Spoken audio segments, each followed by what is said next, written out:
Okay, so let's start. थोड़ी की कमी है, क्योंकि आपके वो लेबर मॉड्यूल की पीपीटी चल रही थी, पेंडिंग टॉपिक्स की, और क्रैश कोर्स की पीपीटी। सो नींद थोड़ी पूरी नहीं हुई, but anyway I will try के आप लोगों को ही मसला ना हो, ठीक है। But you if you will feel हो कि मैं थोड़ी सी डिसोरिएंटेड हूँ, तो शायद that will be the reason. So ये जो सेशन है, ये सिर्फ इसलिए नहीं है कि वी विल डिस्कस के क्रैश कोर्स लेना क्यों ज़रूरी है। जो मेन ऑब्जेक्टिव है इस इंट्रोडक्शन सेशन का, है तो क्रैश कोर्स के लिए, लेकिन ऑब्जेक्टिव इसका ये है कि क्रैश प्रेपरेशन कैसे करनी है, ठीक है। बिकॉज आपके एग्ज़ाम जो है वो फेब में होने हैं, तो हार्डली हमारे पास नवंबर एंड होने वाला है। तो ले दे के कितना टाइम बचा है, 2 महीने बचे हैं। तो एग्ज़ाम से 2 मंथ्स बिफोर एक है ना, एक ऐसा बूस्टर सेशन तो बनता है ना, जिसमें हम लोग ये डिसाइड करें कि इतने शॉर्ट टाइम में क्या वो स्मार्ट तरीका है जो हम अपनाएं, और हमारा सिलेबस भी नाइसली कंप्लीट हो जाए अगर आपने नहीं भी किया अभी तक स्टार्ट, और आपके जो इम्पोर्टेंट पास पेपर्स हैं वो भी हो जाएं। ठीक है, तो ये मेन मेरा ऑब्जेक्टिव होगा, और जो मेरी एडवाइसेस हैं वो भी इसी के अराउंड होंगी, ठीक है। तो it's totally up to you if you are taking, you are continuing crash course और नॉट। लेकिन ये टिप्स और ये एडवाइसेस ही आपने अपने पल्लू से बांध लेनी है, कि आपने 2 महीने में अगर खुद भी तैयारी करनी है तो कैसे करनी है और क्या नहीं करना। राइट अनिका, आमना? यस हम्म। मैम।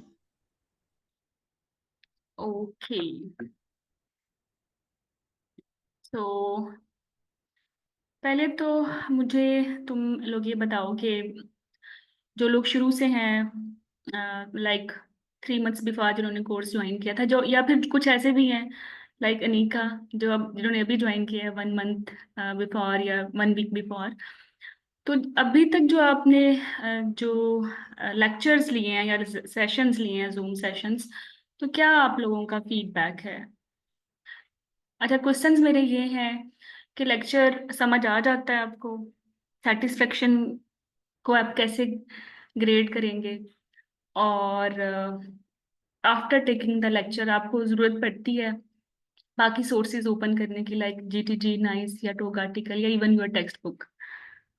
सो अगर आप कमेंट करना चाहते हैं तो ये मेरे लिए बड़ा अच्छा हो जाएगा, like it will be a feedback for me. Shafiqa से जबरदस्त आवाज से भी बता दो ना, बाद में किसी को तो नहीं पता चलेगा क्या लिख रही हो। मैम, मैं बताऊं? हाँ हाँ, व्हाई नॉट। यस। लेक्चर्स आपके बहुत अच्छे होते हैं और अब काफी आप डिटेल में पढ़ाती हैं। नहीं, मैंने शुरू में कुछ गाइडलाइंस पढ़ने के साथ जैसे कोशिश की, तो मुझे ऐसा कुछ नहीं डिफरेंस फील होता था कि मतलब गाइडलाइन मैंने पढ़ ली है तो कोई ऐसी चीज थी जो लेक्चर में मिसिंग थी। सब कुछ बहुत एडिक्वेट होता था। कुछ ऐसी जगहें थी वो उसमें मतलब आपका फॉल्ट नहीं है, उसमें हमारा ही मेरा अपना था कि जहाँ मुझे लगता था कि मुझे थोड़ी सी और समझने के लिए गाइडलाइन पढ़नी चाहिए तो फिर मैं वहां पढ़ती थी। लेकिन आपका जो लेक्चर था वो बिल्कुल एडिक्वेट था, उसमें कुछ भी मिसिंग नहीं था, बल्कि एक्स्ट्रा ही होता था। और आप एक्सप्लेन तो बहुत ही अच्छा करती हैं, इसके बारे में तो आपको पता है, सब लोगों ने आपको बहुत अच्छा फीडबैक दिया होगा कि आपका जो तरीका है। और हमें जब सीनियर्स ने गाइड भी किया था ना ग्रुप ज्वाइन करने के लिए, तो उन्होंने यही सबसे जो प्रॉमिसिंग चीज थी वो ये थी कि आप जिस तरह पढ़ाती हैं तो सबको वो चीजें रिटेन रहती हैं और मतलब वो आपकी आवाज हमारे दिमाग में रहती है।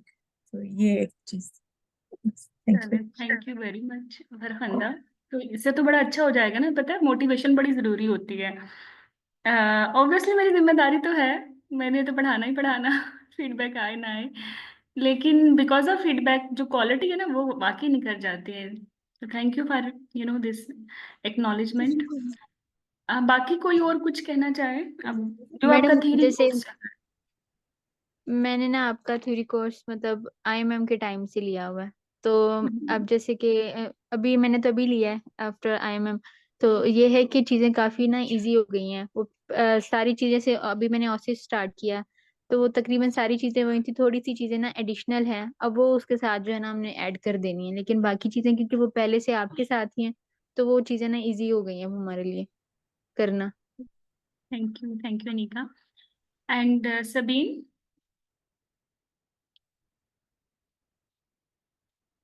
मैं आपसे कुछ कहना चाहती हूँ। यस। मैम बहुत ही अच्छे और बहुत ही इलेबोरेटेड लेक्चर्स हैं, और लिटरली मजा आ जाता है पढ़ के। एक स्टोरी लाइक आप पढ़ाती हैं और लगता ही नहीं है कि इतना डिफिकल्ट टॉपिक हमने कवर कर लिया है।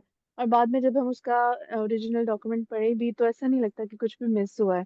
और मुझे इतनी ज्यादा इस चीज़ की अब नीड फील हो रही है कि इस तरह का एक कोर्स ना हमें ड्यूरिंग ट्रेनिंग भी ज्वाइन करना चाहिए अपने फर्स्ट सेकेंड ईयर में, ताकि हमें अब समझ आ रहा है कि इतना इम्पोर्टेंट है अच्छी थ्योरी पढ़ना, जो ड्यूरिंग ट्रेनिंग हमें टाइम नहीं मिलता या हमें अच्छी गाइडेंस नहीं मिलती।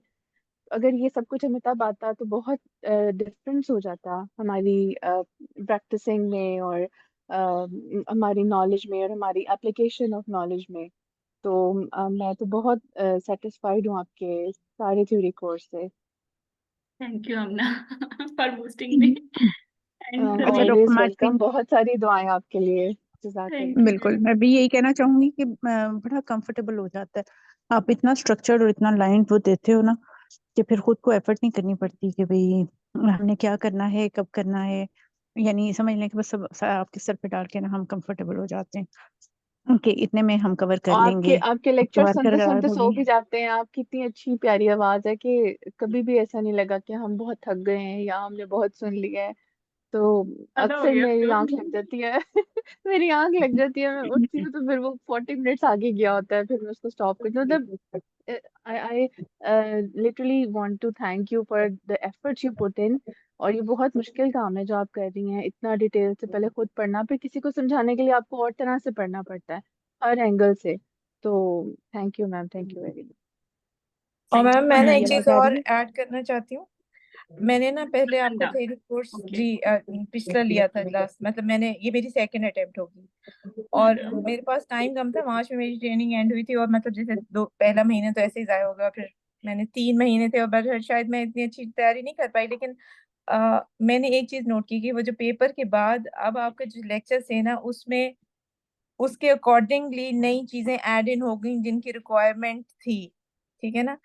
तो वो मुझे बहुत अच्छी चीज लगी कि मतलब आपने इतनी एफर्ट की है कि जो चीजें अगर हमने एक कोर्स अटेंड किया और कोई चीजें होता है ना कि कुछ पेपर के अकॉर्डिंगली हम कुछ जो नए एड इन चीजें थी, अब जो लेक्चर्स मैं अटेंड कर रही हूँ तो उनमें वो सब चीजें दोबारा हैं, उन पे मतलब आपने फोकस किया है। तो ये अच्छी बात है कि आपने हमारी जो नीड है उसके अकॉर्डिंगली एफर्ट की। फिर से आपको सारे लेक्चर्स भी देने प्रिपेयर करने पड़े होंगे, स्लाइड्स भी। तो वो बहुत पॉजिटिव चीज है, मतलब मैं इस बात के लिए बहुत आपको अप्रिशिएट करूंगी। बहुत अच्छी चीज है, मतलब मैं बहुत इम्प्रेस हुई कि आप इतनी एफर्ट कर रही हैं हमारे लिए। Thank you very much. Basically जब आपका एग्जाम आता है ना तो फिर उससे मुझे गाइडेंस मिलती है कि मुझे एक्चुअली थ्योरी में क्या चीज़ें इम्फेसाइज करनी है। अगर कोई भी अनयूजुअल क्वेश्चन आ गया फिर जो आपको नहीं पता, और अगर वो थ्योरी में ऐड नहीं हुआ तो फिर तो एग्जाम में ट्रबल हो जाएगी ना। तो इसलिए फिर ये कॉन्टिन्यूसली लेक्चर्स को अपग्रेड करना तो फिर ज़रूरी हो जाता है।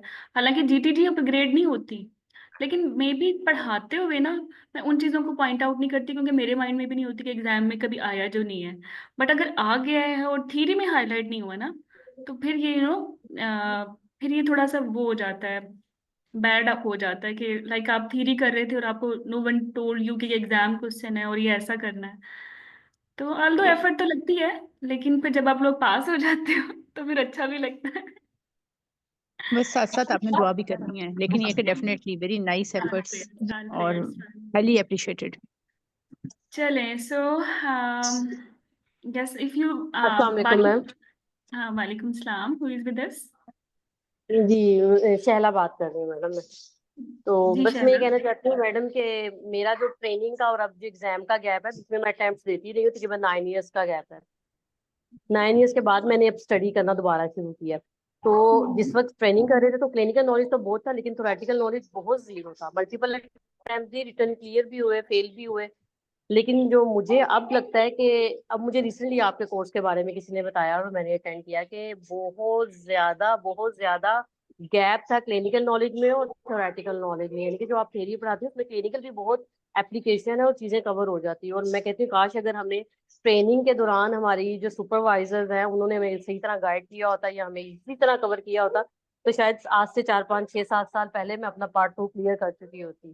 क्योंकि एफर्ट की कमी नहीं थी, पढ़ा भी था, एग्जाम भी दिए, लेकिन जिस तरीके से आप गाइड करती है, मैं कहती हूँ अल्लाह ताला हमारे सुपरवाइजर को भी हिदायत दे कि जो इतने ट्रेनिंग बेचारे इतनी सुबह दिन रात, आपको पता कैसी ट्रेनिंग में ड्यूटी करते हैं, कि अगर वो टाइमली अपने रेजिडेंट्स को ये सब चीजें एक्सप्लेन करें तो शायद टाइमली हर बंदा अपने टाइम पे पार्ट 2 क्लियर करके और जो जो उसकी वो है जिस टाइप करके वो अपना कंसल्टेंट या जो भी अपना एम है वो अचीव कर जाए।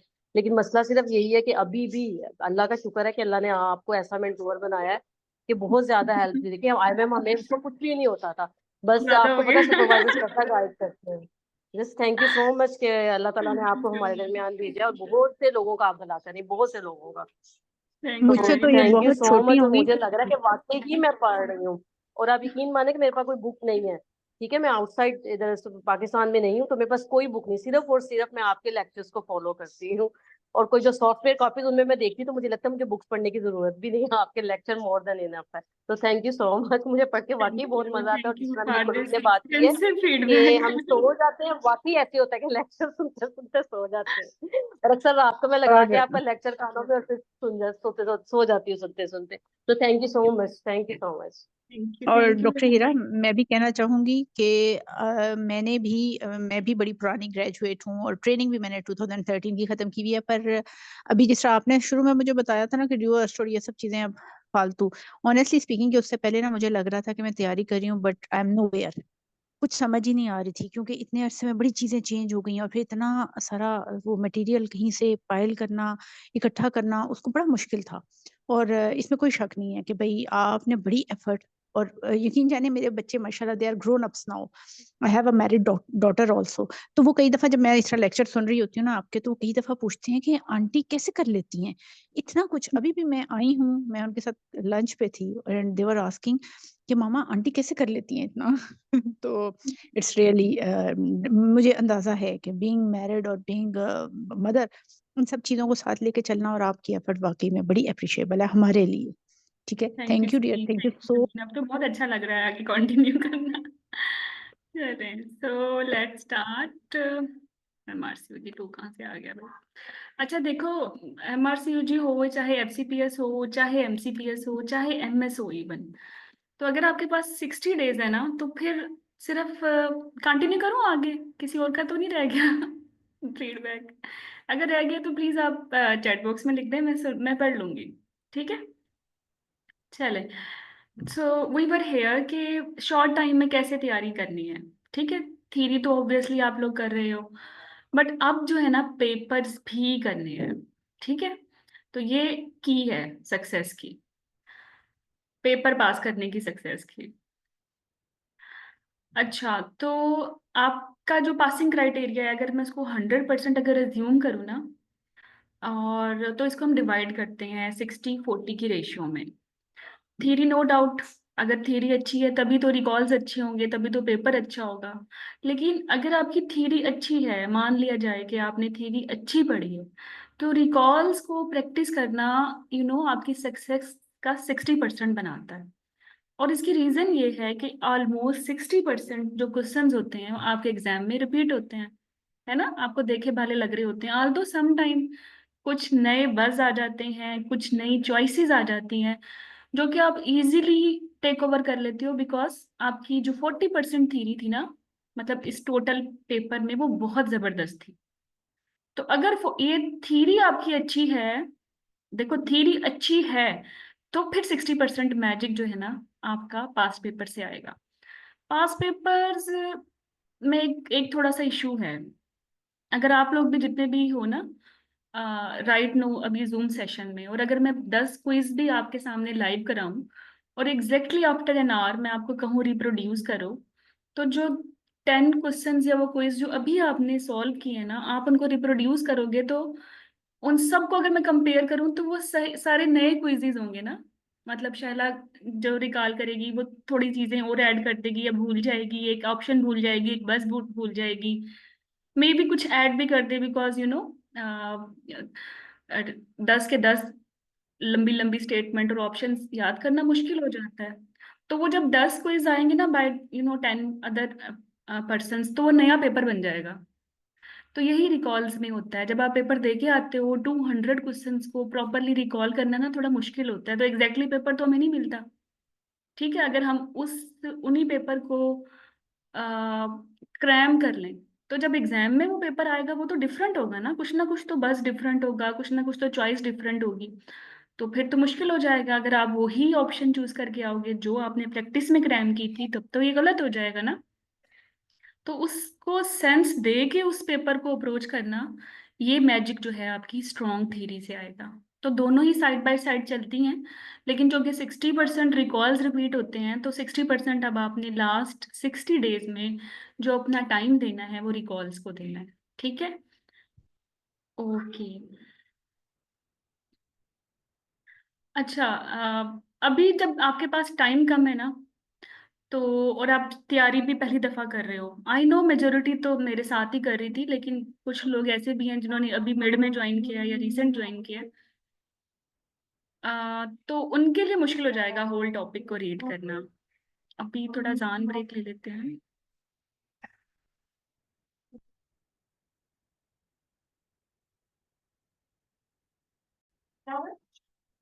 तो वही बार हेयर कि अगर 60 डेज में तैयारी शुरू भी करनी है ना, और अगर रिवाइज भी करना है, तो एक काम तो बिल्कुल नहीं करना, और वो ये है कि आप पूरे का पूरा टॉपिक पेज टू पेज पढ़ना शुरू कर दें। प्लीज डोंट डू दिस, ठीक है। और जो इरेलीवेंट चीजें हैं इंट्रोडक्शन में, या बहुत टेबल्स हैं, स्टडीज के कंपैरिजन है, वो भी स्किप कर दो प्लीज, ठीक है। एवर आपने स्टेप वाइज प्लान्स जो है वो स्किप नहीं करने, बल्कि उन पे ही तो काम करना है, ठीक है। अभी मैं बताती हूँ कि स्टेप वाइज प्लान्स क्या है।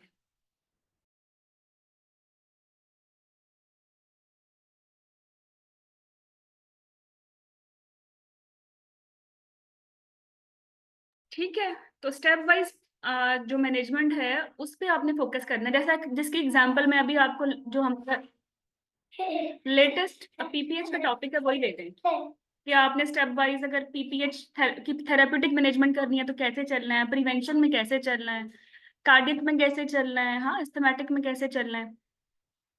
तो ये आपने जरूर इन पे फोकस करना है, लेकिन इसके अलावा जो इररेलेवेंट चीजें हैं वो आपने नहीं करनी है। और इसका मतलब पता है क्या है? इसका मतलब ये है कि सिर्फ आपने लेक्चर ही सुनने हैं दोबारा, ठीक है। That's enough.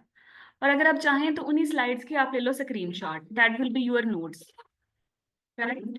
लेकिन please please please in 60 days में आपने खुद से अब नहीं पढ़ना, ना कोई नया टॉपिक, ना कोई होल टॉपिक, और ना इरेलीवेंट चीजें। सिर्फ या तो लेक्चर सुनो, या पहले लेक्चर सुन चुके हो और स्टेप वाइज अपने प्रोटोकॉल्स बना चुके हो हर टॉपिक पे, तो सिर्फ सिर्फ उनको आपने रीड करना है और वही रिवाइज करना है। और यही स्मार्ट तरीका है शॉर्ट टाइम में एग्जाम फोकस्ड पढ़ने का, ठीक है।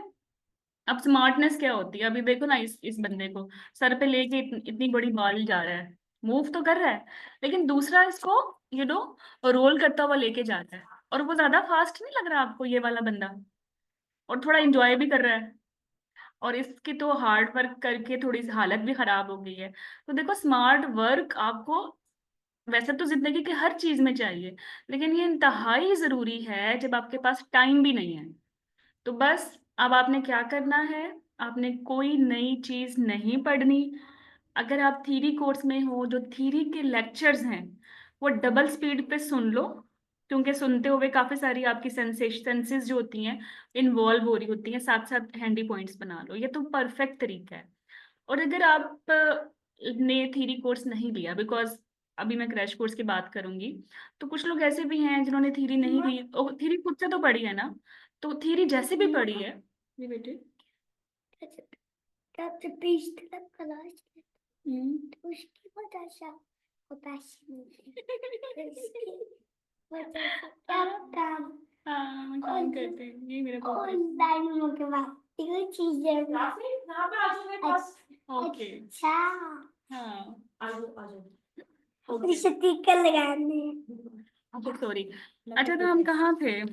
तो अगर आपने थ्योरी का कोर्स नहीं भी लिया तो थ्योरी पढ़नी ऐसे ही है कि हाँ, आपने वो yes, 20 पेजेस में से ना काम का सिर्फ एक पेज साइड पे करना है, और वो है आपके स्टेप वाइज प्लान्स। ठीक है, लाइक स्टेप वाइज आपने एग्जामिनेशन करना है तो कैसे करना है, स्टेप वाइज आपने कोई इन्वेस्टिगेशन ऑर्डर करनी है तो वो कैसे करनी है, और अगर स्टेप वाइज आपने कोई ट्रीटमेंट स्टार्ट करनी है तो मेडिकल है या नॉन मेडिकल है, और उसके बाद वो दोनों फेल हो गई तो फिर सर्जिकल है, और सर्जिकल में भी कंजर्वेटिव होगी सर्जिकल ना, और एक डेफिनेटिव होगी, और फिर रिकरेंस और फॉलो अप। इस तरीके से आपने किसी टॉपिक को पढ़ना है। ठीक है, तो ये आपने अपने माइंड मैप्स बनाने हैं। But again I am saying कि नो नीड टू वरी, अगर आप थ्योरी कोर्स में हो तो जस्ट री listen on fast mode theory lectures, enough, right? Okay, तो ये मैंने थोड़ा स्मार्ट तरीके का बता दिया, और ये काम बता दिया जो बिल्कुल नहीं करना, ये रेलेवेंट चीजें और लंबी लंबी कहानियां। कुछ और भी चीजें हैं, ठीक है, जो इन 60 डेज में आपने करनी है, और वो ये है कि अपनी गोल सेट करनी है, कंसिस्टेंट स्टडी शेड्यूल बनाना है, और सिर्फ स्टडी शेड्यूल्स कंसिस्टेंट नहीं बनाना, अपनी स्लीप पैटर्न को भी कंसिस्टेंट रखना है, क्योंकि अब हमारा जो काम है डॉक्टर्स का, राफी नहीं, और जो स्टूडेंट का काम है वो तो यही है ना, कि how how you know strong mentally we are, या कितने हम मेंटली स्मार्ट हैं। ऐसे तो नहीं आप हो जाते कि आप मेंटली आप स्ट्रांग हो, स्मार्ट हो, ये तभी है ना जब आपकी नींद पूरी है। The biggest thing which we can give to our brain, वो तो सिर्फ ये स्लीप पैटर्न है। सारे जो हमारे हार्मोन्स हैं, मेमोरी के हार्मोन्स हैं, सारे मेमोरी सर्किट्स हैं, डीप सर्किट्स हैं, वो कैसे बनते हैं? साउंड स्लीप से बनते हैं ना। तो ये काम जरूर करना है आपने। ठीक है, एक कंसिस्टेंट स्टडी प्लान बनाना है, और इसी तरह कंसिस्टेंट स्लीप पैटर्न को फॉलो करना है। मैं ये नहीं कहूंगी कि आप पूरी उम्र मॉर्निंग पर्सन रहे हो तो अब आप नाइट पर्सन बन जाओ, जो भी पैटर्न आपको सूट करता है, लेकिन उसमें आपने कंसिस्टेंसी लानी है। ठीक है, अच्छा, बाकी आपने डुएबल गोल सेट करनी है। गोल तो मैं खुद ही आप लोगों को प्रोवाइड कर दूंगी, like if you are with me, don't worry about the goals, because you exactly know कि आज क्या करना है, कल क्या करना है, परसों क्या करना है, rather you will exactly know कि हमें ओवरली क्या करना है। ठीक है, बट एनीवे कंसिस्टेंट रहना पड़ेगा। ठीक है, या आप वैसे तो सिर्फ ये, मैं ये नहीं कह रही कि आपको एग्जाम से पहले कंसिस्टेंट रहना है, ये अच्छी हैबिट है, आपको अपनी लाइफ में रेगुलरली ऐड करनी चाहिए। दूसरी बात ये कि ये जो आपकी टू डू लिस्ट है ना, ये जरूर बनाया करो। ये इतनी जरूरी है, मैं ये तुम लोगों को बताऊं, ये मैजिक एडवाइस है। हालांकि ये हर कोई कहता होगा, हर रील तुम देखते होगे उस पर लोग कह रहे होंगे कि 2025 की मैनिफेस्टेशंस क्या है, फलाना ढमकाना, टू डू लिस्ट, लेकिन अगर इसको ऐड करके देख लो ना एक दफा, तो आपका अगले वाला दिन जो है वो इतना प्रोडक्टिव हो जाता है। ठीक है, मतलब लाइक आज लेट्स अज्यूम 26 है, तो आप 27 का सारा प्लान नाइट को कर लें, कि मुझे सुबह ब्रेकफास्ट से तब तक ये बनाना है, और यहाँ यहाँ तक मैंने इस वाइंड अप कर लेना है, और फिर मुझे ये टॉपिक्स पढ़ने हैं, और इन टॉपिक्स को मैंने इतना टाइम देना है। ठीक है, फिर जो मुझे आफ्टर लंच लंच जो टॉपिक्स हैं, ये लंच को मैंने कितना टाइम देना है, और आफ्टर पोस्ट लंच जो है मैंने क्या पढ़ना है, या पोस्ट डिनर मैंने क्या पढ़ना है। अगर इस तरीके से तुम ओवरली अपने टॉपिक्स डिसाइड कर लोगे ना, तो बहुत अच्छा हो जाएगा। ठीक है, लेकिन मल्टीटास्किंग नहीं करनी। मल्टीटास्किंग से मुराद ये नहीं है कि घर के कामों की मल्टीटास्किंग, इससे मुराद ये है कि आपने लेबर स्टार्ट किया, और आप स्टार्ट कर लो साथ में मेडिकल डिसऑर्डर भी, और थोड़ा सा अर्ली प्रेगनेंसी भी, और थोड़ा सा ऑन्कोलॉजी भी। तो बिलीव मी, ये सुपर फ्लॉप आइडिया है, कोई भी मॉड्यूल्स ढंग ढंग से होता ही नहीं है। ठीक है, सो इन स्मार्ट प्रेपरेशन मेथड कोई आपने मल्टीटास्किंग नहीं करनी, एक मॉड्यूल उठाना है और तमीज से ना उसको पढ़ना है, A to Z, that's it. एक दिन दो, 2 दिन दो, but finish it, then open the next module, right? दूसरा जो चीजें डिस्ट्रैक्टर्स हैं हमारी लाइफ में, अभी तो सोशल मीडिया ही है। ठीक है, या आपकी कोई फ्रेंड है जो बहुत, उसको गॉसिप्स पसंद है। ठीक है, इवन इसमें आप ये भी देख लो ना, आपके वर्किंग एनवायरनमेंट में जो इश्यूज चल रहे हैं, या even in your personal life issues चल रहे हैं विद योर फैमिली और इन लॉज, ये सारे डिस्ट्रैक्टर हैं फिलहाल। ये आपने इन 60 डेज में बिल्कुल पोस्टपोन कर देने हैं, ठीक है। मैं ये नहीं कह रही कि गिव अप कर देना है। 60 डेज में बहरहाल ये सारे मसले मसाइल आप उनको स्लीप फेज में ले जाओ, और सारी एनर्जी आपकी एक ही चीज पे फोकस हो, और that should be your career, obviously your exam. ठीक है, आपका एग्जिट एग्जाम है ये, इससे इससे बड़ी क्या इंपॉर्टेंट चीज है। जैसे ही एग्जाम पास करोगे, यकीन करो तुम लोगों का स्टेटस, तुम लोगों की सैलरी, तुम जो लोगों की हर चीज बदल जाएगी। तो इन 60 डेज में अननेसेसरी जंगे नहीं लड़नी, अननेसेसरी पंगे नहीं करने, ठीक है। अननेसेसरी सोशल मीडिया नहीं यूज करना, शॉर्ट्स नहीं देखनी, रील्स नहीं देखनी। सिर्फ 60 डेज का तुम लोग ये डिजिटल फास्ट रख लो, ठीक है। और एक कंसिस्टेंसी की मैंने तुम लोगों से बात की ना, ये ह्यूमन साइकोलॉजी है।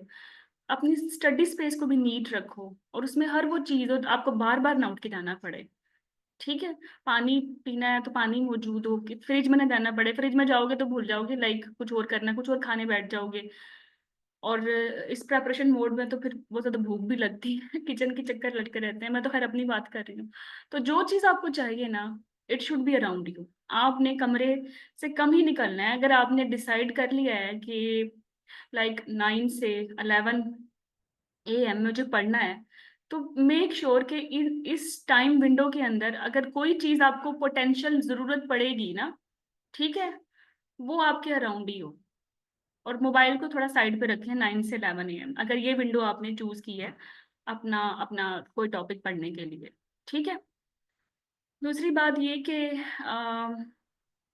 रिपीट करना बहुत जरूरी है। मैं इस बारे में काफी सोचती थी, और होता ये था कि जब मैं like if I am doing labour, और मुझे ये हो कि मैंने इससे पहले ऑन्कोलॉजी किया है और वो तो मुझे रिवाइज नहीं किया, स्टेजेस तो मुझे भूल जाएंगी, तो मैं हर दूसरे तीसरे दिन बैठ के ऑन्कोलॉजी को ओपन करके स्टेजिंग रिवाइज करने लग जाती थी, जो कि इतनी डिफिकल्ट होती थी कि जो ऑनगोइंग लेबर मॉड्यूल है, जो आज का टॉपिक है, वो ही नहीं होता था, और रिवीजन के चक्कर में ऑनगोइंग मॉड्यूल मेरा हो जाता था सेक्रीफाइस। अच्छा, अब इस स्ट्रेस में, और रिवीजन भी अच्छी नहीं हुई, इस स्ट्रेस में लेबर के दिन भी निकल गए, और अल्टीमेटली कुछ भी नहीं हो पाया। वैसे ही तुम लोगों के साथ होता है, कि मेरे साथ तो काफी दफा हुआ है। रिवीजन के चक्कर में करंट जो टू डू लिस्ट थी ना, वो तबाही उसकी हो जाती है। हुआ है किसी के साथ ऐसा? हम्म। इसका एक बड़ा अच्छा टोटका बताने लगी हूँ, अगर हुआ है तो। आयशा, आमना, अरीबा। हम्म।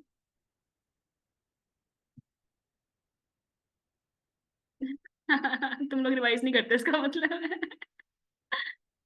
अच्छा, ओके, इतना रिवाइज नहीं किया। चलो, ये तो बहुत, वैसे ये अच्छी बात नहीं है। स्पेस्ड रेपिटेशन तो बहुत जरूरी है, ठीक है। बट एनीवे, इसके लिए ना आपने ये नहीं करना कि मुझे ये पूरा टॉपिक रिवाइज करना है बाय डिफॉल्ट।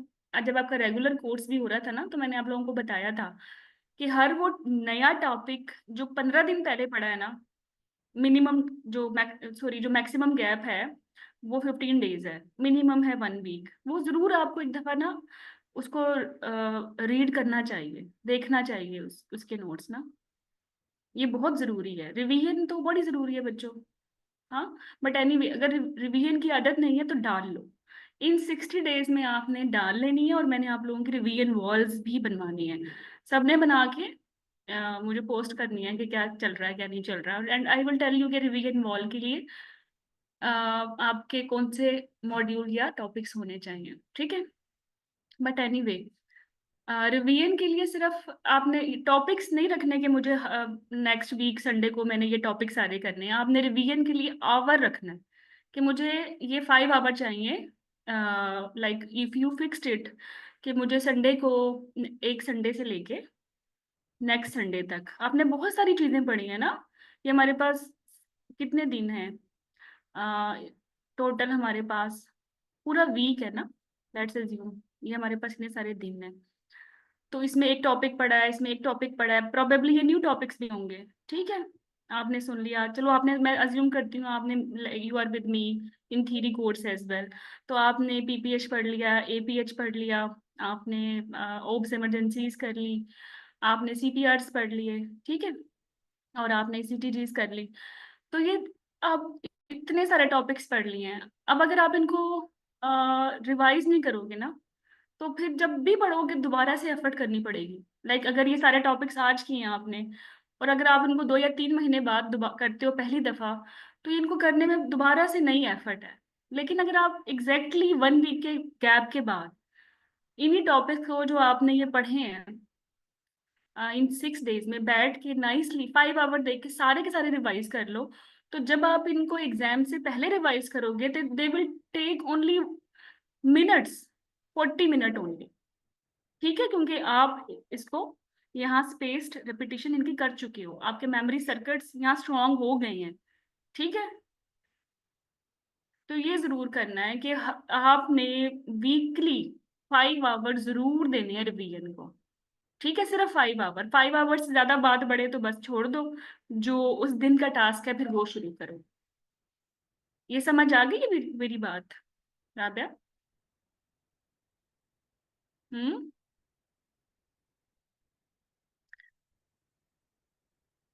हाँ सबीन, बिल्कुल, ये इतनी बड़ी तुम लोगों के लिए जिंदगी के लिए टिप है।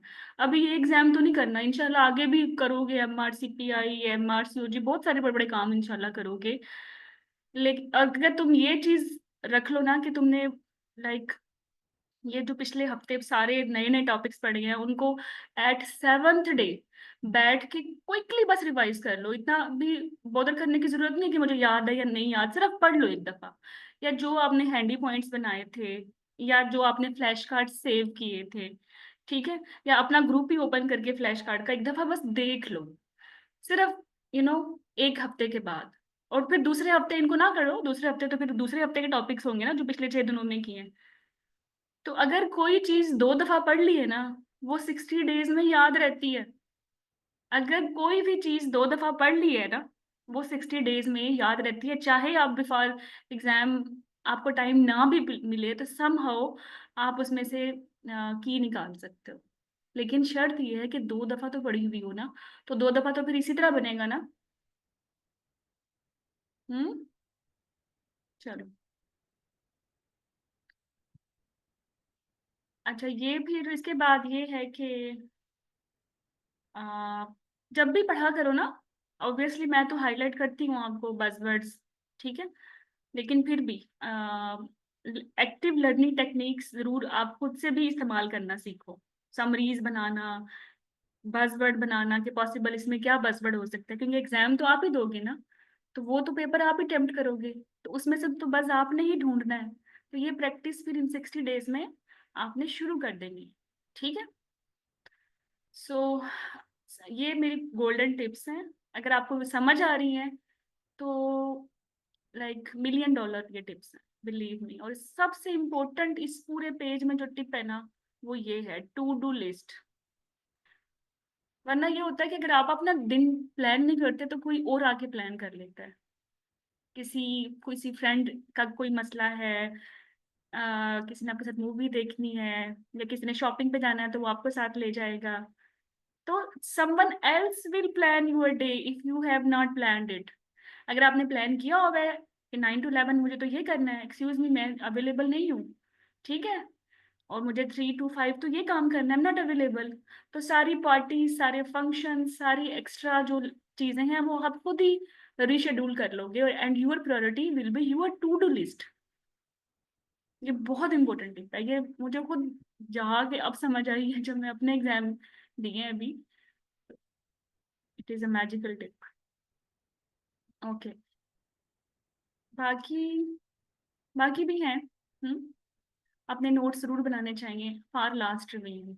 अब जितना बड़ा लाइक तुम कहो कि थ्योरी कोर्स बहुत अच्छा है, लाइक आई है, मैंने अच्छे फ्लैश कार्ड्स बनाए हैं, लेकिन फिर भी जो चीजें आप खुद लिखते हो वो आपकी पर्सनलाइज्ड होती हैं, कस्टमाइज्ड होती हैं, वो आपकी अपनी स्ट्रेंथ और वीकनेसेस के मुताबिक होती हैं।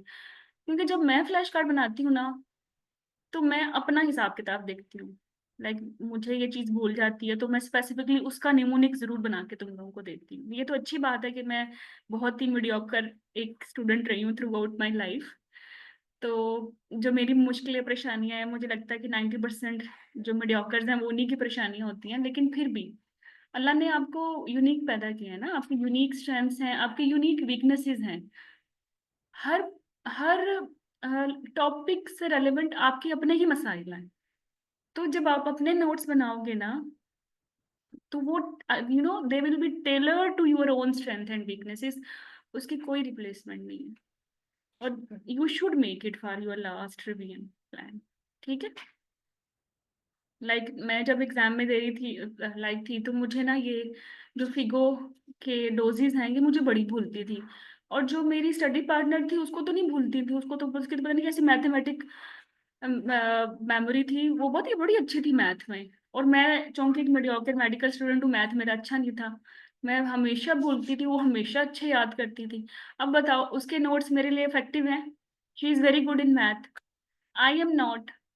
तो at that time I, okay बेटा, एट दैट टाइम ना आई आई मुझे अपनी वीकनेसेस को देखते हुए मैंने वो टेलीफोनिक नंबर बनाए कि जो फर्स्ट ट्राइमेस्टर में पेशेंट आएगी, अगर वो कंप्लीट मिसकैरेज के लाइक का केस है, मिसकैरेज है, तो मैंने 832 का निमोनिक लगाना है ना, 800 माइक्रोग्राम 3 आवरली, और मैं इसको फिर रिपीट करती रहूंगी। और अगर वो इनकम्प्लीट के साथ आएगी तो मैं फिर 632 का लगाऊंगी, तो मैं 600 दूंगी। ठीक है। अगर मुझे राइपनिंग करनी पड़ेगी तो फिर मैं 4 का लगाऊंगी, तो मैं 400 उसको राइपनिंग के लिए माइजोप्रोस्टेरोल दे दूंगी। तो मैं फिर मुझे जाके वो याद हुआ, गॉट द मैसेज कि पर्सनलाइज्ड या जो टेलर्ड नोट्स हैं फॉर लास्ट रिवीजन कितने इंपॉर्टेंट हैं। तो ये आपने जरूर बनाना है और अपने मुताबिक बनाने हैं। आई विल प्रोवाइड ऑब्वियसली, लेकिन वो मैं भी तो ह्यूमन बीइंग हूँ ना, तो मैं अपना अपने मुताबिक बना देती हूँ। बट मे बी आपकी मैथ मुझसे अच्छी है, तो आपके लिए इतना इम्पोर्टेंट ना हो ये, आपको कहीं और इन्वेस्ट करना है अपना माइंड। Got it? तो और जब जब आपको दिक्कत ही क्या है, जब आप क्रैश कोर्स के लाइव सेशंस होंगे या जो थ्योरी के तुम लोग सुन रहे हो लेक्चर, दिक्कत ही क्या है? उठाओ कॉपी पेंसिल और जो मैं बोल रही हूँ तुम लोग स्टेप वाइज अपने माइंड मैप बना लो, दैट्स इट। वो जो एरोज हैं, वो जो हाइलाइट्स हैं, वो आपके मुताबिक है ना। अच्छा, हाइलाइट्स को भी थोड़ा केयरफुली यूज करना है, हर चीज नहीं हाईलाइट कर लेनी। ठीक है। अगर आपको लगे ना ये रिकॉल है, उसको आप ग्रीन कलर दे दो, वो ग्रीन से हाईलाइट कर लो। अगर आपको लगता है ये चीजें मुझे बहुत भूलने वाली हैं एग्जाम से पहले ना, और जब मैं अपने नोट्स खोलूंगा ना, तो जो मेरा येलो हाइलाइटर है ना, सिर्फ मैंने वो रीड करना है। क्योंकि ऑब्वियसली प्रोबेबली आप 100 का कोई बना सकते हो पेजेस के नोट्स। अब एग्जाम से पहले अगर आपने सारी ओप्स को दिए ही 6 घंटे हैं रिवीजन के, तो ये पॉसिबल है 100 पेज पढ़ना? नहीं है ना पॉसिबल। लेकिन उस 100 पेज में अगर आपने पहले ही उन चीजों को येलो हाईलाइट किया हुआ है, एंड यू नो कि ये मुझे भूलती हैं, मुझे मैथ्स में वीक हूं तो मुझे भूलती हैं, तो मैं वही येलो करूंगी ना। तो आप भी अपने मुताबिक वो चीजें येलो कर लें जो आपको भूलती हैं, तो फिर नेक्स्ट एग्जाम में तो मसला नहीं होगा। हम्म। तो जो हाइलाइट्स हैं वो भी केयरफुली यूज करने हैं। ये समझ आ गई मेरी बात? अब हर चीज येलो करके बैठ जाओगे तो 6 घंटे के टाइम जो तुम्हें रिवीजन का मिला है एग्जाम से एक दिन पहले, एक दिन ओब्स करनी है, एक दिन गाइनी करनी है, तो ये पॉसिबल है तुम लोग दो दो तीन तीन अपने रजिस्टर खोल के बैठ जाओ 100 ऑफ पेजेस के? वो तो नहीं याद कर पाओगे। और उसमें से अननेसेसरी वो भी इंफॉर्मेशन होगी जो पहले ही आती है। रिवाइज तो वो करना था ना, येलो वाला। ये येलो वाला, ये आपको पहले ही पता है कि मुझे भूलता है ना? क्लियर? हाईलाइट कैसे यूज करने हैं अपने हैंडी पॉइंट्स लास्ट रिवीजन के लिए, जो कि according to your own strength and weaknesses होंगे, वो कैसे बनाने हैं। ये 60 डेज हैं, इसमें आराम से बन जाएंगे। तो अभी जब हम स्टार्ट करने लगे हैं ये तैयारी, तो अगर अभी आप ये चीजें आपके माइंड में होंगी तो आप इन चीजों को रखोगे ध्यान में। ठीक है आमना, समझ आ गई मेरी बात? ओके। दूसरी बात ये कि भाई पास पेपर जरूर करने हैं। अब ये जो लास्ट के 2 मंथ है ना, इसमें मैक्सिमम टाइम पास पेपर्स को देना है। ठीक है। क्योंकि वो वाले एग्जाम क्वेश्चंस लाइक जो जो के पेपर में आने हैं उनको पहले ही अपने आप को फैमिलियराइज करो, उन क्वेश्चंस के साथ अपने आप को फैमिलियर करो, पैटर्न के साथ फैमिलियर करो। इससे क्या फायदा होगा? आपने एग्जाम तो आफ्टर 2 मंथ देना है, 2 मंथ्स बिफोर ही आपको समझ आ जाएगी कि मुझे ये इस तरीके से मुझे पढ़ना है, ठीक है। मेरी फर्दर प्रेपरेशन या रिवीजन तो इस अंदाज में होनी चाहिए, क्योंकि पेपर में तो ऐसे आ रहा है। तो पास पेपर्स इसलिए बहुत जरूरी हैं। जरूरी नहीं कि मैं ये कहूँ कि हाँ चलो सारा पेपर ही ऐसा आएगा, लेकिन जैसा पेपर बनता है स्टैंडर्ड फॉर्मेट और वो जो उसका टेस्ट है वो तो वैसा ही होगा जो जो आपसे पहले लोगों ने दिया है। दूसरी बात ये है कि मेरी सजेशन ये है कि अगर आपके लिए ये पॉसिबल हो एग्जाम से 2 वीक बिफोर अगर आप लीव ले सको तो प्लीज ले लीजिएगा, क्योंकि there will be too much to revise in last 2 weeks. और अगर लास्ट 2 वीक की रिवीजन अच्छी हो जाए तो 20-30% वो क्वेश्चंस जो खराब होने होते हैं वो ठीक हो जाते हैं। वो आपको आते होते हैं बट माइंड इतना फोगी सा हो रहा था, यार कहीं पढ़े थे, यार कहीं पढ़े थे। चलो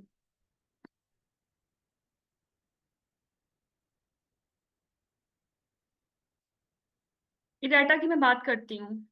इराटा भी एक रिलेटिव चीज है, like we will discuss it sooner.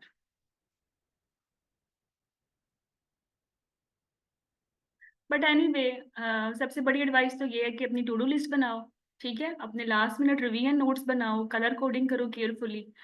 और कुछ ऐसे टॉपिक्स हैं जो इतना काफी नहीं है कि आप उनको 2 दफा रिवाइज कर लो तो आपको याद आ जाएंगे, जैसे ऑन्कोलॉजी की स्टेजिंग है या स्टेट वाइज ट्रीटमेंट है, ये 70 दफा रिवाइज करनी पड़ेगी। या लेबर के प्रोटोकॉल्स हैं, first stage, second stage, third stage, PPH, या इन्फेक्शंस की first line drugs, second line drugs, breast feeding की ड्रग्स, ये चीजें वाकई भूल जाते हैं, किसी भी इंसान से भूल सकते हैं, मुझसे भी ना। तो प्लीज प्लीज प्लीज इस तरह के जो वोलेटाइल टॉपिक्स हैं जिनको फ्रीक्वेंट रिवीजन की जरूरत है, उनके जो आपके जो आपने वो लास्ट मिनट रिवीजन नोट्स बनाए हैं ना, वो बना के अपने स्टडी टेबल या अपने जो रूम है आपका उसके डोर पे चिपका लो, ताकि आते जाते आप देख लो, लाइक यू फिक्स्ड 30 मिनट्स, या चलो 30 मिनट्स भी बहुत ज्यादा है, you fixed even 10 minutes per day कि मैंने ये दीवार पे जो चीजें हैं जैसे उनको सरसरी से देखना है। अगर आप 2 या 3 दिन देखोगे तो चौथे दिन तो वैसे ही रिवाइज हो जाएगी, तो ना देखो, फिर अगले 6-7 दिन बाद देख लो, लेकिन it should be in front of your eyes, ठीक है। ओके, बाकी भाई टू डू लिस्ट की बहुत इंपॉर्टेंट है, ये तो मैंने पर्सनली फील किया है, ठीक है। और स्मार्ट प्लानिंग करें अपने सारे टाइम की, और गोल सेट करें, प्लानिंग करें, एक्शन करें, and success will be yours. So to do list is very very important. अच्छा, बाकी इस चीज की शायद कोर्स कैंडिडेट को इस चीज सभी व्हाट हैपेंड अच्छा डाटा भी करवाएंगी या had your books of pass paper still. अब तो दुनिया ही चेंज हो गई है सबीन, आपने देखा है ना, 50% चीजें रिकमेंडेशंस चेंज हो चुकी हैं। सो आई विल पास पेपर्स की कोई बुक भी सेव नहीं है। एक तो ऑथर की अपनी गलतियां होती हैं, दूसरा वो जो रही सही कसर होती है वो प्रिंटिंग वाला पूरी कर देता है। तो मैं तो रिकमेंड नहीं करती पास्ट पेपर की कीज किसी भी सूरत में, even my own keys. Pass paper सिर्फ इसलिए पढ़ने हैं कि आपको पता हो ये क्वेश्चन पेपर में आया था, की खुद बनाएं, की के लिए खुद स्ट्रगल करें, राइट। और अगर आपकी थ्योरी अच्छी है, आपको लगता है कि मुझे अब बच्चों के पीपीएच अभी थोड़े दिनों पहले ही लिया है तो इसलिए वो दोबारा याद आ गया, तो आपको लगता है कार्डिक पेशेंट है, हाइपरटेंसिव है, मैंने नहीं देनी एर्गोमेट्रिन, और की में लिखा हुआ है तो दफा करो एर्गोमेट्रिन को, ना दो मूव ऑन, ठीक है। हाँ नहीं नहीं, आपने कोई भी रिकॉल, सबसे बड़ा जो मेरा तुम लोगों के लिए एडवाइस है ना, कि ये जो रिकॉल्स बुक होती हैं इनका मकसद की नहीं देना होता। एक एग्जाम कैंडिडेट की खुद हो बननी चाहिए, किसी भी मेंटर की पे ना ट्रस्ट करें। अगर मैं भी आपको क्रैश कोर्स में की दूंगी तो मैं बताऊंगी कि मेरी की क्यों है, इसलिए ये नहीं बताऊंगी कि ये की है क्योंकि मैंने बोला है। How a medical student can take this theory, I will tell you कि ये की है because DTG says this, NICE says this, or that is the recent evidence, that's it. If I am failed to provide this reference, then the key is in grey area, it can be anything then. और जब भी गलती करनी है ना, तो गलती करने का एक रूल है, ये गलती आपकी चॉइस से होनी चाहिए, किसी और की गलती आपकी गलती नहीं होनी चाहिए। ओके, चलो। बाकी माइंड मैप्स और फ्लैश कार्ड्स तो आपको मिल ही जाएंगे, इस पे टाइम ना लगाना, ठीक है। तो अगर आप नहीं हो कोर्स से और like just for smart preparation के लिए कोर्स ये सेशन सुन रहे हो, तो फिर आपने अपने माइंड मैप्स और फ्लैश कार्ड्स हर टॉपिक के बनाने हैं। हर टॉपिक की एक पेज समरी बन सकती है, चाहे वो कितना लंबा टॉपिक क्यों ना है। एक एक बेहतरीन तरीके से सारी इंफॉर्मेशन को सिर्फ एक पेज पे जो है लेके आया जा सकता है, ठीक है। बाकी स्मार्ट तरीका यही है कि 60 डेज में ना थ्योरी भी साथ साथ रिवाइज करनी है और साथ साथ पेपर्स भी करने हैं। अच्छा, पेपर्स में तो ये होता है ना कि 200 क्वेश्चंस का एक पेपर है, जिसमें से पहला क्वेश्चन है लेबर का, दूसरा इन्फेक्शन का, चौथा ऑन्कोलॉजी का। तो इस तरीके से तो नहीं आप ऑर्गेनाइज रह सकते। इस तरीके से अगर आप पूरे दिन बैठोगी भी, एक पेपर पढ़ोगी भी, तो आप कितने टॉपिक पढ़ोगे? 200 क्वेश्चंस हैं, 200 टॉपिक्स पर डे। ये तो कोई ह्यूमन नहीं पढ़ सकता। लेकिन ये ह्यूमन जरूर कर सकता है कि उस पेपर में जितने लेबर के क्वेश्चंस हैं वो स्क्रीन कर ले, और इसी तरह जितने भी लास्ट 10 ईयर में लेबर के क्वेश्चंस आए हैं वो आप स्क्रीन करके आप पहले लेबर को रिवाइज करो थ्योरी से, और फिर सीमलेसली आप उसी लेबर के सारे क्वेश्चंस को पढ़ लो। तो इन दैट वे आपको एक सेंस ऑफ ईज फील होगा, आप कॉन्फिडेंट फील करोगे कि चलो पूरा लेबर तो कंप्लीट हुआ ना इस तरीके से। और फिर ग्रेजुअली आप सारे मॉड्यूल्स करते रहोगे, ऑर्गेनाइज्ड भी रहोगे, थ्योरी भी होती रहेगी और पेपर्स भी होते रहेंगे।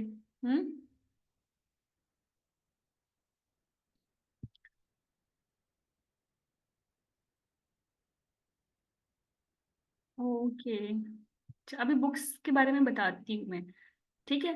बट एनीवे जो स्मार्ट तरीका है वो तैयारी करने का वो यही है कि एक दिन बैठो, वो मॉड्यूल की पूरी थ्योरी सुन लो। सुनने में अगर डबल स्पीड पे करोगे ना, पूरे का पूरा लेबर भी 6-7 घंटे में आराम से हो जाएगा, सारे टॉपिक्स। और नेक्स्ट डे लेबर के सारे रिकॉल्स सुन लो बैठ के। हाँ, सिर्फ सुनने का काम करना है। पहले 60 डे, पहले 30 डेज पे ना, अभी मैं आपको प्लानर बताती हूँ। ओके। ओके, जो कोर्सेज हैं, जो थ्योरी स्टूडेंट्स हैं, उनके लिए अगर मैं एफसीपीएस की बात करूं, तो आप लोग थ्योरी कर चुके हो, आपके लिए crash course can be beneficial, ठीक है। और ये मेगा क्रैश कोर्स हो रहा है इस दफा, लाइक कंसीडरिंग दैट कि सीपीएसपी का पूल सेम रहता है, समटाइम वो एक क्वेश्चन वही लेबर का एफसीपीएस में आ रहा है, वो आईएमएम में आ रहा है, वो रिपीट बहुत होता है। तो इसलिए हम क्या करेंगे, जो रीसेंट पेपर हैं, जैसे लास्ट 2022, 23, 24 के ये 3 साल के पेपर, सिर्फ एफसीपीएस के नहीं करेंगे बल्कि एमसीपीएस के भी करेंगे, आईएमएम के भी करेंगे, ताकि जो वो लेटेस्ट सीपीएसपी का पूल है वो हमारा कवर हो जाए। और ऑब्वियसली आपने अगर एफसीपीएस का एग्जाम देना है तो फिर तो आपने एफसीपीएस के 10 ईयर पूल तो करना ही करना, डिटेल डिस्कशन के साथ, ठीक है। और इसके अलावा आप जो आपकी प्रैक्टिस बुक्स में से इम्पोर्टेंट क्वेश्चंस हैं, जिससे आपकी थ्योरी अच्छी हो सकती है या अप्रोच अच्छी हो सकती है, वो भी आप कर लें। तो इससे ये बड़ा जबरदस्त तरीका हो जाएगा to cover your entire past papers, या बहुत अच्छा हो जाएगा to cover entire CPSP pool. CPSP का पूल बेसिकली है आईएमएम, एमसीपीएस और एफसीपीएस का पूल। सिलेबस तो सेम ही है ना, सबने लेबर करना है, सबने मैटरनल मेडिसिन करना है, सबने इन्फेक्शंस करने हैं। तो ये तो पॉसिबल नहीं है ना कि वो गाइडलाइंस चेंज हो जाएं, गाइडलाइंस तो सेम ही है।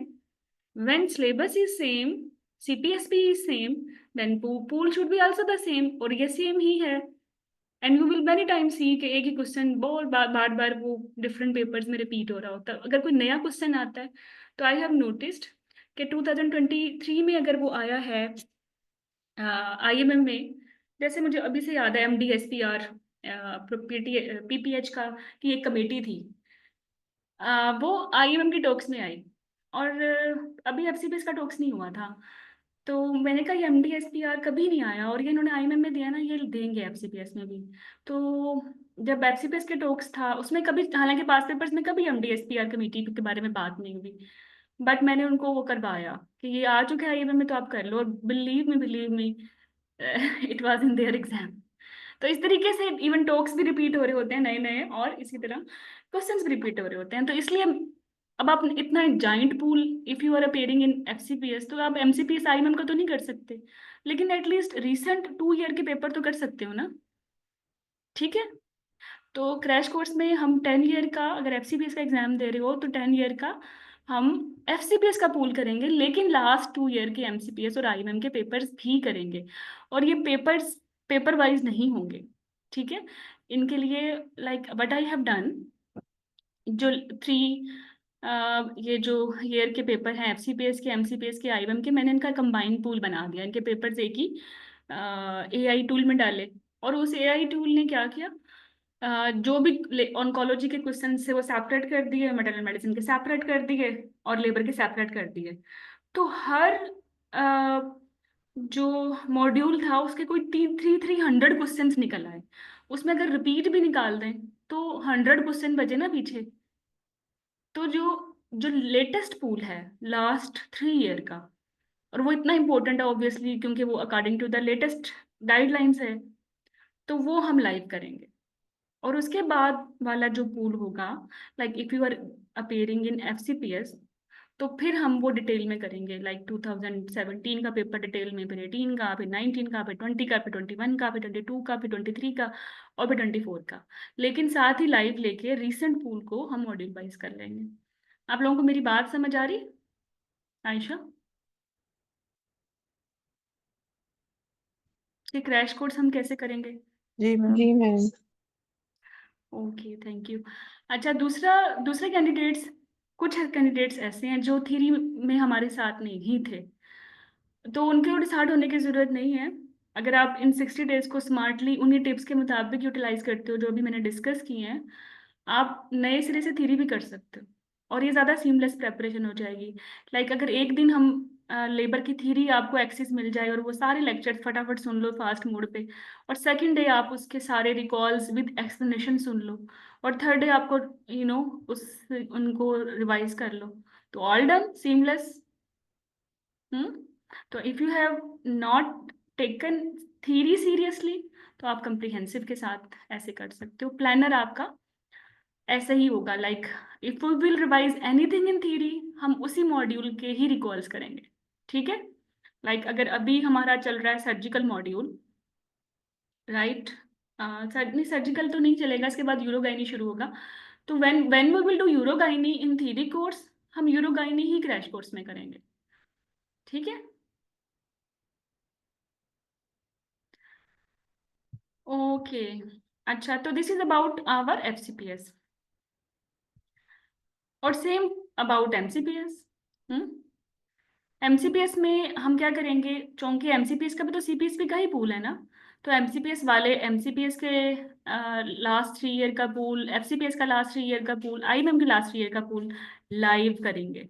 लेकिन पेपर तो एमसीपीएस का है, तो अपना पूल कैसे छोड़ सकते हैं? तो they will solve their pool with detailed discussion. That's why MCPS will have their own separate crash course and FCPS will have their own separate crash course, right? और same for MCPS theory comprehensive. तो अगर आप ने theory अभी करनी है start, तो फिर आप comprehensive कोर्स ही लें, ताकि आपकी थ्योरी भी साथ हो और साथ ही आपके पास पेपर्स भी हों MCPS के, और रिसेंट CPSP पूल भी हो including your IMM and FCPS papers, ठीक है। ओके, बाकी 2 मंथ्स में कैसे पढ़ना है, मेरा तो प्लानर ये है कि like we will start from 5th of December. आपके होंगे लाइव सेशंस। अगर हम स्टार्ट करते हैं लाइक अब ये कितने लाइव सेशंस हैं, ये टोटल 16 होंगे लाइव सेशंस, ठीक है।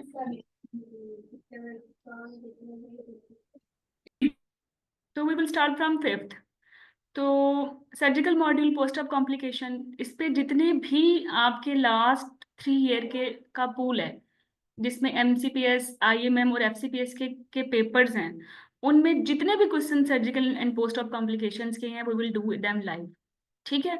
अगर 300 क्वेश्चंस हैं तो बिलीव मी 200 तो रिपीट है, तो 100 क्वेश्चंस अगर हम लाइव कर लेंगे तो we can easily do it in 2 hour, we can easily do it in 2 hour. और साथ साथ हम सारे इंपॉर्टेंट फ्लैश कार्ड्स भी सर्जिकल एंड पोस्ट ऑप के गो थ्रू कर लेंगे। तो नेक्स्ट डे 6 दिसंबर को आपने surgical and post op complications के जितने भी थ्री लेक्चर्स हैं वो क्विकली आपने सुन लेने हैं। तो 2 दिनों के अंदर पूरा मॉड्यूल नहीं कवर हो गया। इसी तरह 7th को यूरोगाइनी के कर लेंगे। 2 आवर से ज़्यादा लाइव सेशन लेना जुल्म है, उसके बाद इतना आप सैचुरेट हो जाते हो। तो आई विल ट्राई के रिपीट क्वेश्चंस निकाल के जो भी नया पूल है 100 क्वेश्चंस का, 100 या 150 होंगे, कुछ में ज़्यादा भी होंगे, जैसे लेबर मैटरनल मेडिसिन में ज़्यादा होते हैं, तो ये हम 2-3 आवर में कंप्लीट कर लेंगे। साथ ही सारी एक्सप्लेनेशन लाइव हो जाएगी और फ्लैश कार्ड्स लाइव रिवाइज हो जाएंगे।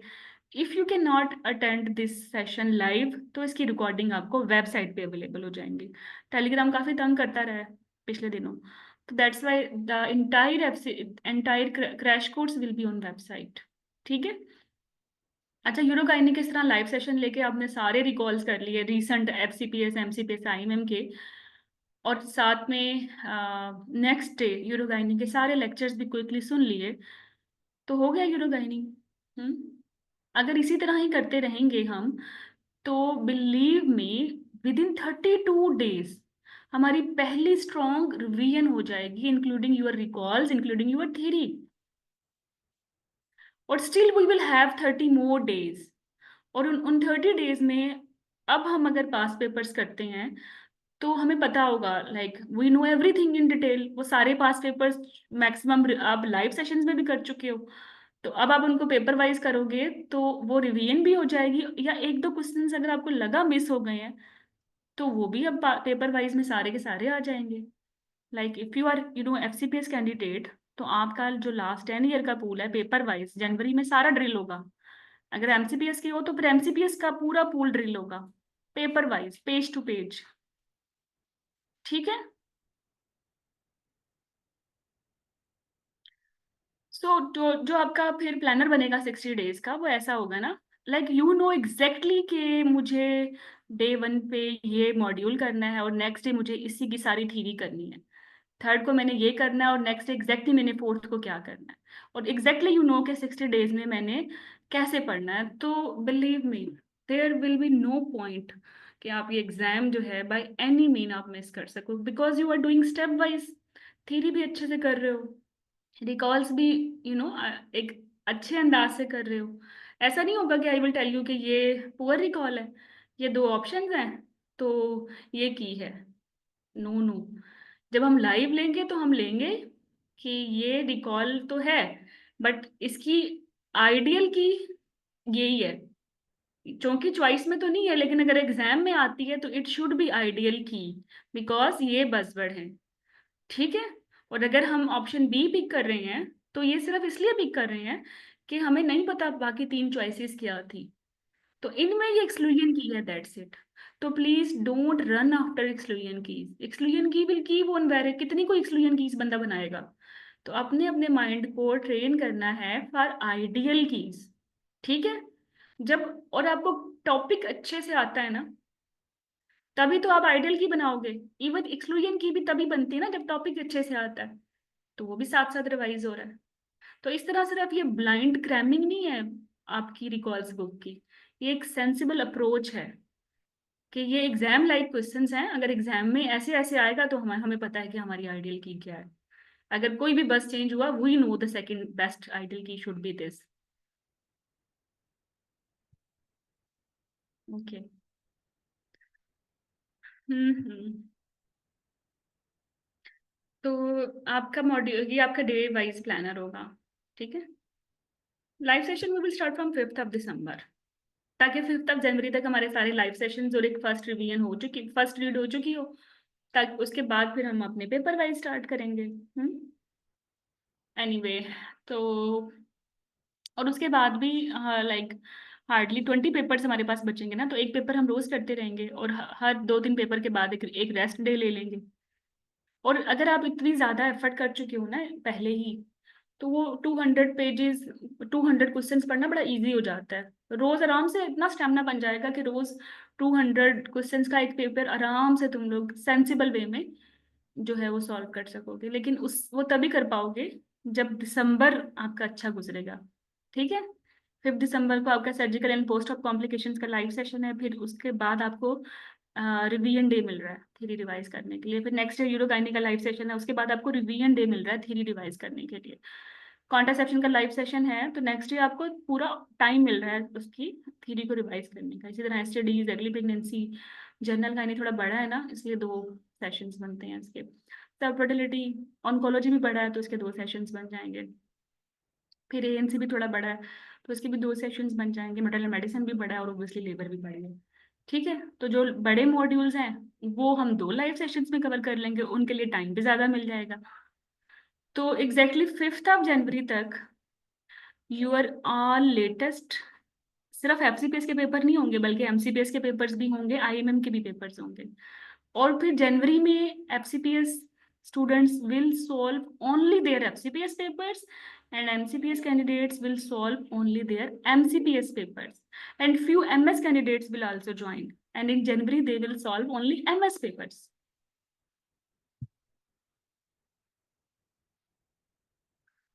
नहीं हम लाइक यही टाइम होगा 3 to 5। तो इंशाल्लाह अगर ऐसे पढ़ोगे तो फिर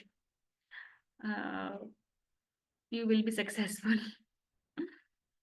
So you can add your suggestions as well.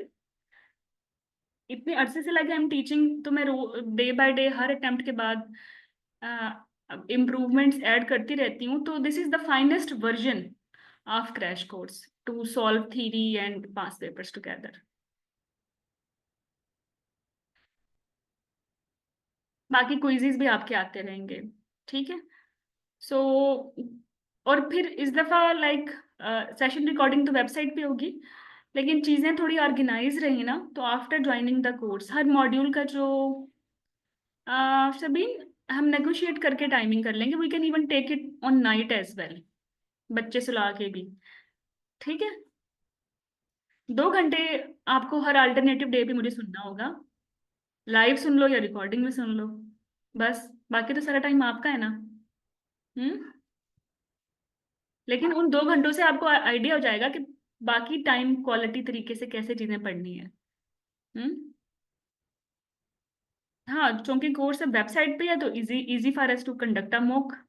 Telegram पे डिफरेंट हो जाता है। तो हर ग्रुप का, हर मॉड्यूल का अलग ग्रुप होगा, लाइक अर्ली प्रेगनेंसी का अलग होगा, जनरल गायनी का अलग होगा, कॉन्ट्रासेप्शन का अलग होगा, ताकि आपको आराम से फ्लैश कार्ड्स और क्वेश्चंस डिस्कशन सब आराम से हो सके। हैफेजर्ड ना हो कि एक ही ग्रुप में हर चीज़ हो और आपको ढूंढना फिर मुश्किल हो जाता है। डिस्कशन ग्रुप डिफरेंट होगा, paper wise discussion group different होगा। वेबसाइट एक्सेस आपकी एफसीपीएस क्वेश्चंस बैंक के लिए होगी और लाइव सेशंस के लिए होगी। और I am working on e book as well, कि ये बहुत सारी जो प्रैक्टिस बुक्स हैं इसमें से जो काम के क्वेश्चंस हैं जो कि आपके एग्जाम में रिपीट हुए हैं या जिनमें पोटेंशियल है आने का, ठीक है, तो वो आप कर लें। लेकिन ये इतना रिकमेंडेड नहीं है, इट डिपेंड्स कि अगर आपके पास टाइम बचता है। सिलेबस तो खैर आपको पहले ही पता है। तो एफसीपीएस में 60% गायनी आती है और 40% ओब्स आती है, और एमसीपीएस में 50% गायनी आती है और 50% ओब्स आती है, ठीक है। बाकी स्मार्ट तरीका यही है कि लेक्चर सुनो और कुछ ना करो। Don't read whole topics now, don't read EBM and Dewhurst please. और एक और एडवाइस, किसी भी बुक की पे ना, चाहे वो कोई रिकॉल बुक है चाहे वो कोई प्रैक्टिस बुक है, आपने ब्लाइंड ट्रस्ट नहीं करना, ठीक है। आपको अगर लगता है कि ये है अकॉर्डिंग टू द एविडेंस तो की वही है, ये बुक्स तो बिल्कुल नहीं पढ़नी। अच्छा, जो candidates we will actually complete the course in 60 days। Exam के बाद फिर भी हमारे लिए 10 days 15 days बच जाएंगे, तो उसमें आपका ना रैपिड रिवीजन होगा, सुपरवाइज्ड रिवीजन होगी। और ये एक अलग कोर्स है, बट वो कैंडिडेट्स जो थ्योरी में भी हमारे साथ हैं और वो कैंडिडेट्स जो क्रैश कोर्स में भी हमारे साथ हैं, तो rapid revision will be with this. they will not resubscribe it, they will automatically will join this rapid revision course after like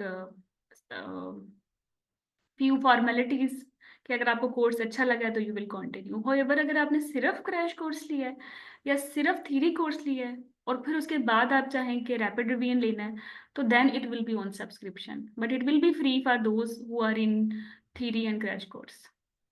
So this is about the smart preparation for 60 days.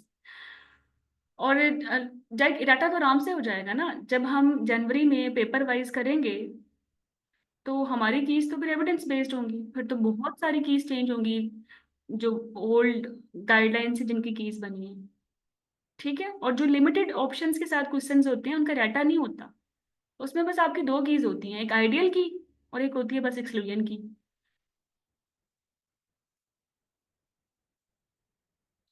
नहीं, पहले live session होगा, during live session आपको पता चलेगा ना कि क्या चीजें वाइल रीडिंग या लिसनिंग थ्योरी दिमाग में बिठानी है, क्योंकि पहले ही आप देख चुके हो कि इसमें से पेपर कैसे बन चुका है। तो मैंने सोचा था कि पहले लाइक रिवीजन डे दूं या बाद में रिवीजन डे दूं, तो फिर मुझे ये लगा कि revision day should be after live session या after solving the recalls, and I think you people will agree. But अगर नहीं एग्री होगे तो मुझे कोई मसला नहीं है, हम इसको स्विच भी कर सकते हैं, लेकिन पर्सनल मेरी ओपिनियन ये है कि जो माइंड नहीं देख सकता ना, वो आंख भी नहीं देख सकती। तो अगर रिकॉल्स पहले कर लोगे, माइंड ओपन हो जाएगा, तभी पढ़ते हुए समझ आएगा कि ये चीज़ क्यों इम्पोर्टेंट है।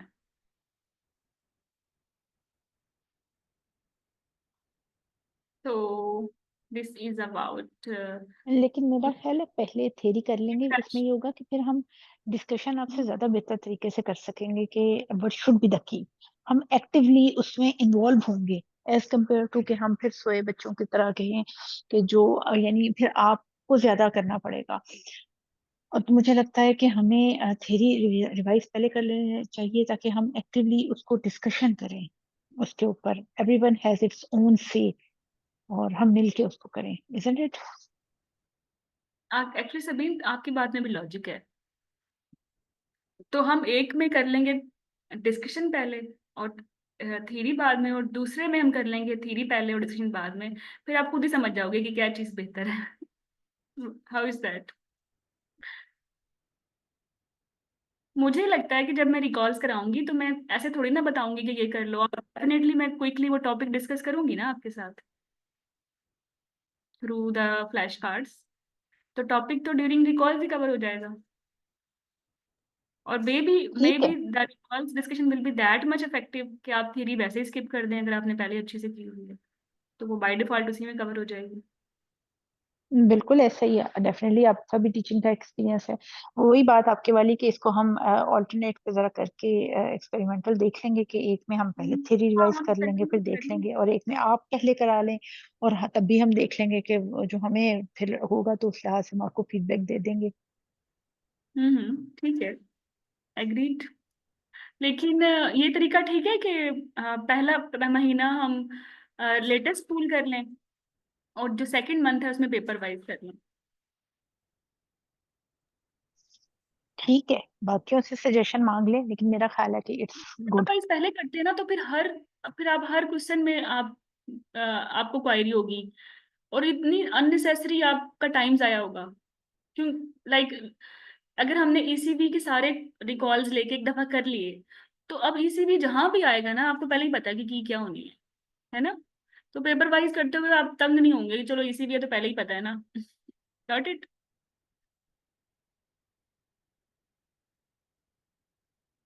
सही, चलें। सो और पर्सनली फॉर मी जो क्रैश कोर्स होता है ना, वो बहुत हेक्टिक जाता है।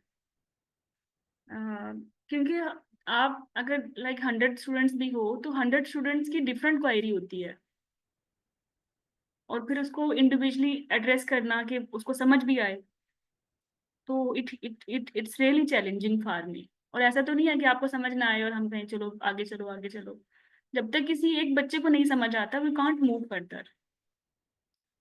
बट आई विल बिलीव कि जो रिकॉल्स होंगे लाइव, उसके बाद आप बहुत तेज हो जाओगे।